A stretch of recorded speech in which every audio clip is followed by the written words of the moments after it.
ఏం చేస్తున్నారా? వచ్చేసాయా మామిడికాయలు? సూపర్ అబ్బా. ఆహా, మామిడికాయలు చూస్తుంటే హ్యాపీ అనిపిస్తుంది. ఆ కత్తి అందుకో, నేను ముచ్చు తీసుకురా.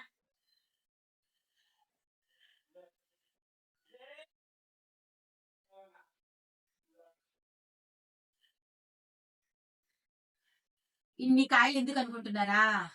ఇది పచ్చడి కాదండి. పచ్చడి అంటే మా ఇంట్లో పెద్దగా తినరు. ఎందుకంటే ఆ అంత ఆయిల్స్ అవి తినద్దన్నారు, ఆరోగ్యానికి మంచిది కాదు కదా అని చెప్పేసి అవి మేము పచ్చళ్ళు అవన్నీ పట్టాము. మేము ఈ కాయలన్నీ కూడా ఇలా తురుముకుంటాము. తురుముకునేసి ఏం చేస్తాము మీకు చెప్తా. తురుమంతా అయిపోయాక ఏం చేస్తామో చెప్తా. ఓకే, కట్ చేయండి. శ్రీదేవి, ఇవన్నీ డబ్బాలకి ఎత్తేద్దామా?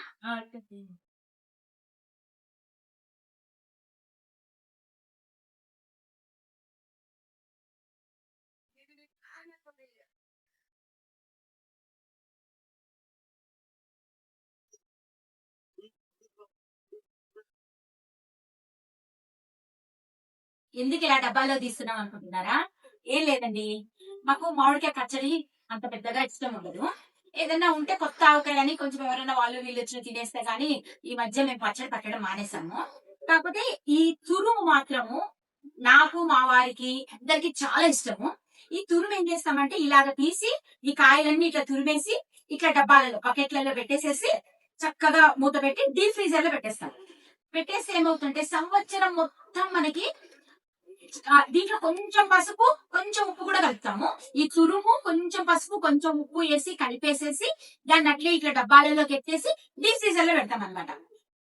సంవత్సరం మొత్తం ఫ్రెష్ పులిహోర చేసుకోవచ్చు, మామిడికాయ పులిహోర చేసుకోవచ్చు, తురుము పచ్చడి చేసుకోవచ్చు ఎప్పుడన్నా ఒకసారి.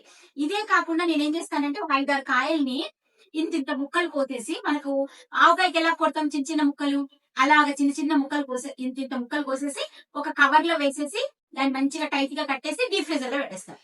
ఎప్పుడు మామిడికాయ పప్పు చేసుకోవాలంటే సూపర్ గా ఉంటుంది. ఈ ముట్టలు మిగిలిపోయాయా, ఆ ముట్టలన్నీ ఏం చేస్తాను తెలుసా, ఒక కవర్ లో కట్టి డీప్ ఫ్రీజర్ లో పెడతా.